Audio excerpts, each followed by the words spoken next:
News live के bureau chief Numan Hasan लगारी की report.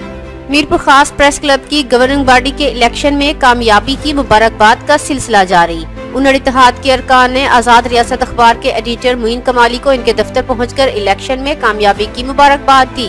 जिनमें जाम अब्दुल सलाम उन्नड़, सदर आल पाकिस्तान उन्नड़ इत्तेहाद मीरपुर खास division, Haji Ghulam Rasool Unnar, vice chairman Sindh all Pakistan Rajput इत्तेहाद व सदर international human right movement Sindh, Anwar Ali Unnar, member Sindh council Unnar इत्तेहाद, Fahad Saeed, general secretary international human right movement, Kamran Rajput, joint secretary international human right movement, Jam Abdul Sami Unnar, सदर international human right movement, Imdadullah Unnar और दीगर शामिल थे। तमाम अरकान की तरफ से मोइन कमाली को फूलों के हार और अजरक के तोहफे पेश किए गए।